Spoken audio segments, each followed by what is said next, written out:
Bismillahirrahmanirrahim. Assalamualaikum warahmatullahi wabarakatuh. Alhamdulillah. Alhamdulillahilladzi arsala rasulahu bil huda wa dinil haq liyudhhirahu 'ala dini kullih walau karihal kafirun. Asyhadu an la ilaha illallah wahdahu la syarikalah wa asyhadu anna Muhammadan abduhu wa rasuluhu la nabiyya wa rasulah ba'dah. Allahumma shalli ala sayyidina Muhammad wa ala alihi wa ashabihi wa man tabi'ahum bi ihsan ila yaumiddin. Pemirsa Kafah Channel Network dan Kasepuhan TV pada khususnya dalam program Teman Sahur, izinkan Al-Fakir pada malam hari ini menyampaikan sebuah pesan secara khusus pada diri saya sendiri dan umumnya pada pemirsa Kafah Channel Network dan Kasepuhan TV. Pemirsa Teman Sahur yang dirahmati oleh Allah Subhanahu wa taala, kali ini saya ingin menyampaikan sebuah tema berpikir dan bertindak serius. Allah Subhanahu wa taala berfirman, Bismillahirrahmanirrahim. Wasari'u ila maghfirati min rabbikum wa jannati arduha samawat wal ard uiddat lil muttaqin. Pada kesempatan malam hari ini saya sampaikan bahwa kesungguhan kita di dalam menjawab seruan Allah Subhanahu wa taala dalam sebuah ketaatan senantiasa dihadapkan pada sebuah pilihan. Pilihan demi pilihan ini menjadi sebuah keniscayaan bahwa pada setiap ketaatan mesti ada konsekuensinya. Pada setiap ketaatan mesti ada juga imbalannya. Begitu juga sebaliknya. Pada setiap kemaksiatan di hadapan Allah juga pasti ada konsekuensinya. Berpikir dan bertindak serius berarti adalah bahwa setiap pilihan yang kita pilih di dalam beramal tentulah didahului oleh sebuah dasar pemikiran, apakah yang kita pilih ini sudah pada hal yang menjadi prioritas atau belum. Dan setelah kemudian pilihan itu ditentukan oleh sebuah kebenaran, atas dasar sebuah kebenaran, maka kemudian yang terjadi adalah konsistensi dengan komitmen yang tinggi untuk melakukan itu semua. Dalam sebuah kajian psikologi dunia barat melihat kecenderungan orang di dalam meraih sebuah kesungguhan itu didasari oleh dua hal. Apa itu? Yang pertama adalah untuk meraih kenikmatan yang senikmat-nikmatnya dalam konteks dunia tentunya, kalau kita berbicara tentang teori barat dalam konteks materi. Jadi senikmat-nikmatnya inilah yang mendorong orang untuk mencari sebuah orang bilang sekarang kesuksesan atau kenikmatan atau kebahagiaan dalam tanda kutip. Pilihan yang pertama seperti itu. Yang kedua adalah dalam rangka untuk menghindari kesengsaraan hidup.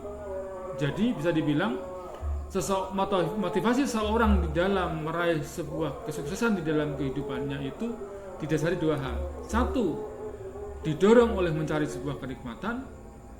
Yang kedua, didorong oleh rangsangan untuk menghindari kesengsaraan dalam hidup. 1444 tahun yang lalu, Allah Subhanahu wa taala melalui lisan baginda Nabi Muhammad SAW telah menyampaikan teori ini, bahwa reward, balasan bagi orang-orang yang bertakwa, bagi orang-orang yang beriman, itu adalah surga. Begitu juga sebaliknya. Kalau kemudian ribet balasan bagi orang-orang yang bermaksiat di depan Allah, mensekutukan Allah, mengingkari setiap apa yang menjadi perintah Allah, itu adalah neraka. Apa kemudian benang merahnya dengan teori psikologi yang hari ini kita sedikit paparkan di depan tadi, bahwa sebelum teori tentang untuk mencari kenikmatan dan menghindari kesengsaraan, Allah Subhanahu wa taala sudah memberikan teori itu jauh sebelumnya, di tahun 1444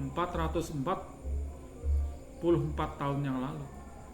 Bahwa teori ini sudah dikembangkan oleh baginda Nabi dan menjadikan motivasi para sahabat untuk mencari surga. Taruhlah bagaimana kemudian kesungguhan para mujahid, para yang hari ini adalah, yang dulu adalah para sahabat. Bagaimana keluarga Sumayyah, Ammar bin Yasir, ketika kemudian menghadapi siksaan tuannya, bahwa kemudian Rasulullah hanya menyampaikan sebuah pesan, wahai Sumayyah, bahwa engkau adalah wanita pertama yang syahid di jalan Allah dan balasanmu tidak ada surga. Kurang lebih seperti itu. Jawaban apa yang kemudian disampaikan oleh Sumayyah? Naam ya Rasulullah, saya melihatnya. Begitu siksaan yang mendera Sumayyah ini tidak menggetarkan beliau sampai kemudian motivasi surga itu ada di dalam pikiran dan benaknya. Pun begitu ketika kemudian ancaman yang Rasulullah sampaikan dari wahyu yang Allah turunkan kepada beliau tentang neraka, maka para sahabat pun membaca Quran ketika kemudian membawa pesan-pesan kepedihan di dalam neraka. Itu menjadikan mereka menangis, menjadikan mereka terseguk-seduk sampai kemudian air matanya tumpah ruah. Mengapa? Karena kesedihan, karena kekhawatiran akan dihadapkan pada sebuah pilihan, pada sebuah keadaan di mana neraka itu nanti di hadapannya. Para pemirsa teman sahur yang dirahmati oleh Allah Subhanahu wa taala, saya ingin menyampaikan pesan bahwa bagaimana kemudian iming-iming yang Allah berikan melalui lisan yang mulia baginda Rasulullah SAW tentang surga ini tidak menggiurkan kita, terlebih ketika kemudian kita ada di bulan Ramadan seperti ini. Amalan dilipat gandakan, kemudahan diobral sedemikian rupa oleh Allah Subhanahu wa taala, seolah kita tidak menyambutnya. Maka sebuah pertanyaan, kurang apa Allah memberikan kenikmatan itu semua bagi kita? Bahwa surga itu adalah sebuah kenikmatan yang tidak pernah dilihat oleh mata, tidak pernah didengar oleh telinga, dan tidak pernah dirasakan oleh makhluk hidup semuanya di dunia ini. Maka cukuplah motivasi surga ini menjadikan kita berpikir serius dan bertindak serius untuk menjadikan setiap amal itu mempunyai komitmen, mempunyai kesungguhan yang luar biasa. Pun begitu Allah juga memotivasi kita, mendorong kita untuk menghindari neraka yang bahan bakarnya dari batu dan manusia. Dan semoga kita dijauhkan dari neraka sejauh-jauhnya, sebagaimana kita berlari menuju maghfirah Allah, yaitu surga jannah yang luasnya seluas langit dan bumi. Terakhir, saya menggambarkan sebuah gambaran neraka yang begitu dahsyat sebagai sebuah kesungguhan kita menghindarinya. Waktu itu guru saya menyampaikan sebuah pesan yang luar biasa, perumpamaan bagaimana kemudian gambaran berlari dari neraka. Kalau hari ini kita punya anak yang masih kecil kemudian sakit gitu ya, maka bahasa yang biasa sering kita dengar adalah di hadapan Allah, ya Allah, biarkanlah sakit itu kau timpakan kepadaku, jangan kepada anakku. biarlah yang sakit itu adalah aku, jangan anakku.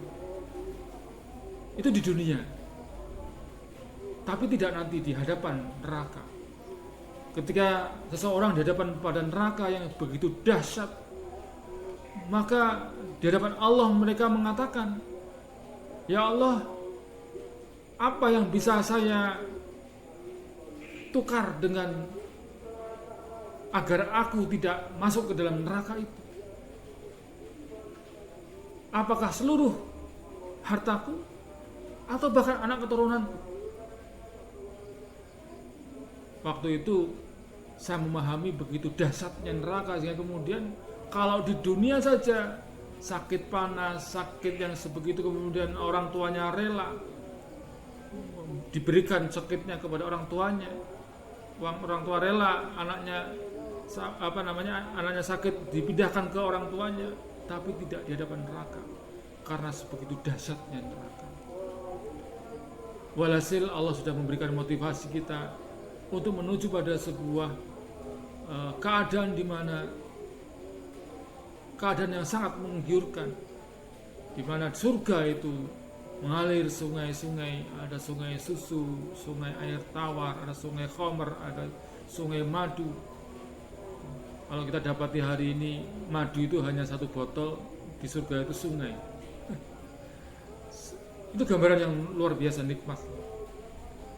Dan begitu juga neraka yang harus kita hindari sejauh-jauhnya agar kita terhindar darinya.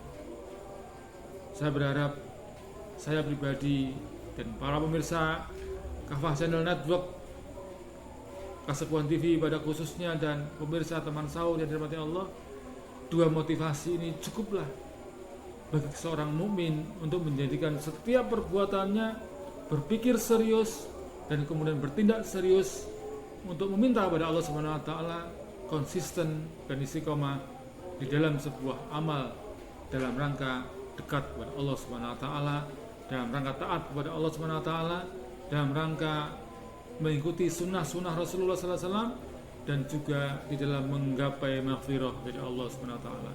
Semoga apa yang kami sampaikan sedikit ini senantiasa dibarengi hidayah dari Allah Subhanahu wa taala, dan kita semua digolongkan menjadi orang-orang yang beriman, menjadi umatnya kanjeng Nabi Muhammad SAW, dan berkumpul bersama para sahabat, shadiqin, dan para mujahidin. Saya cukupkan sampai di sini. Semoga bermanfaat. Aku minkum. Assalamualaikum warahmatullahi wabarakatuh.